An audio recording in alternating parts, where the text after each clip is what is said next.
Hello friends, I welcome you to today's program on biodiversity. This program is supported by HCL Foundation and brought to you by NGO Aroha. We call it Project Hirvai, which is meant for environment education for school children.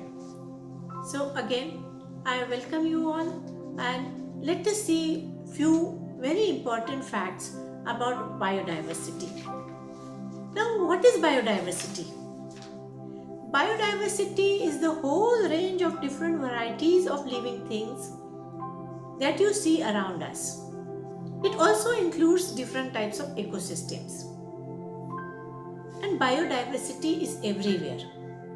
It includes animal species, bird species, insect species, plant species, genes, and different types of ecosystems. Now you are going to ask me, what is an ecosystem? Now, ecosystem is group of life forms, and these are the life forms that evolve together, that live together. They are dependent on each other. For example, in a picture, you see a small ecosystem which is in seawater. You see sun, air, sea, fish, sea anemone, then different type of bacteria, shrimps. They are all there and they are interdependent. So if you disturb one thing, then the other thing gets disturbed. To make my point a little more clear, I'll tell you what is happening around us. Mostly you see a lot of parrots everywhere, the parakeets. And if you ask the parents or your grandparents, they definitely would tell you that population of parrots have increased. Now why has it happened? Because of use of insecticides, the rats in the fields have died. Crows were dependent on rats, so they ate those rats which have died because of insecticides, pesticides. Crows died because of that. The moment the crow population has declined, they were the predators for parrots. The eggs of the parrots were the main food for crows. So the moment the predator population has declined, the parrot population has increased and it has become a menace for the farmers. Now we come to the next point. Now we know what is biodiversity. But do we understand why do we have to conserve it? Now we have already seen that we are dependent on each other. The more the plants, insects and animal species, the healthier the biodiversity is. And we say the ecosystem is stable. Loss of biodiversity results in loss of balance in nature. Now we have different cycles. We have a carbon dioxide and oxygen cycle. And sequential balance between the atmospheric carbon dioxide and oxygen are maintained through biodiversity. The moment there is a disturbance, then levels of CO2 will go up and that is going to result the global warming and ultimately the natural calamities. Then we have a second cycle which is we call hydrological cycle.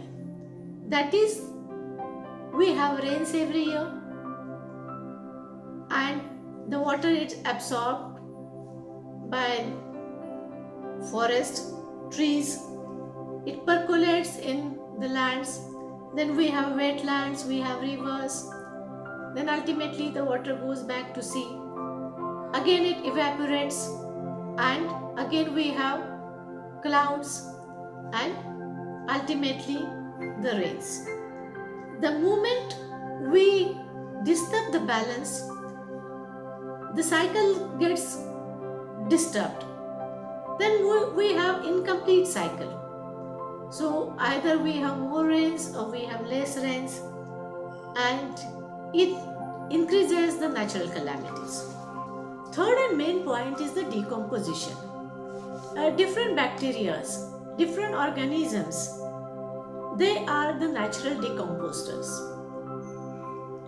They are breaking down various waste organic matter, and this decomposition transforms the waste dead organic matter, which is taken up by the plant species as their food. Now, the fourth point is the climate.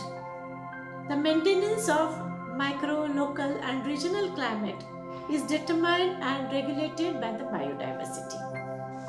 Now, we as human beings, we enjoy enormous advantages of biodiversity. We enjoy variety of food. We enjoy the aesthetic value. Just imagine we having the same type of plants everywhere. It will be so much boring. So the moment we have biodiversity, we have different types of flowers, we have different types of butterflies and whatnot. So it is giving us pleasure.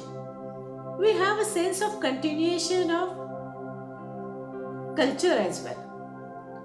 The biodiversity has developed certain culture in the particular area. So we continue with that. Of course, the supply of clean air and the oxygen, which is vital for our very existence. Then pollination of plants and pest control. That again we are enjoying as an advantage of biodiversity. It's a natural wastewater treatment and many ecosystem services that again we are enjoying. Tremendous amounts of economic benefits that we derive from biodiversity, such as the construction material, fibers, firewood, industrial products, and medicines. Talking about medicines, approximately 25,000 plant species are used by native people to extract traditional medicines.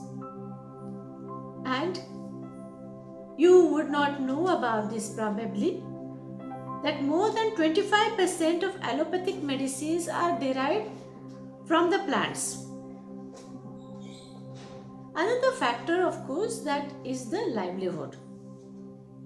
Whether it is a farmer, whether it is a fisherman, whether it is millions of people who are dependent on timber and timber products for their income, we are all dependent on biodiversity for the livelihood. Then there is a question of ethical value. Now, ecosystems right. It states that every form of life in any ecosystem is unique and it deserves respect from human beings. The right suggests that every organism on earth, whether it is valuable to us as humans or it is not valuable to us as human beings, it does not matter, but they have an inherent right to exist. So you, the young generation, you have a special responsibility towards future generation, and this includes the protection of living organisms in the world. Now, the next point what we come to is we have seen the advantages, but what happens if we are destructing the ecosystem? So you are seeing some photographs where you see massive destruction and the lands have become barren. Just imagine there are no bees. How will the crop pollinate? If there are no trees, how will the carbon dioxide turn into oxygen? So even the basic human tasks such as eating and breathing, that will be very, very hard. So that could result from a loss of biodiversity. But otherwise also, which is not so obvious, that decline of medicinal plants, that is going to harm us. Decline of mangroves, that increases the calamity damages. Every year from cyclone, the coastal areas are protected from the mangroves. Otherwise, the sea water will come inside and that will spoil the farmlands. Now, of course, the economic loss of biodiversity is enormous. As I have already said, the pollination, irrigation, soil reclamation, and other things. If we think that we are going to pay for it or protect it by taking extra measures, just imagine how much money we are going to spend on it, and it's going to be crores and crores and thousands of crores. Now it reduces the food security. What happens actually typically if we are introducing new species? The native species take a back seat.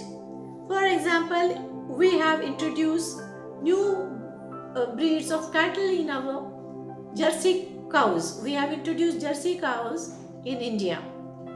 And now again, like after so many years, we have started understanding the importance of Desi cows. And our Desi cows are being exported to Australia, and Australia is breeding our Desi cows.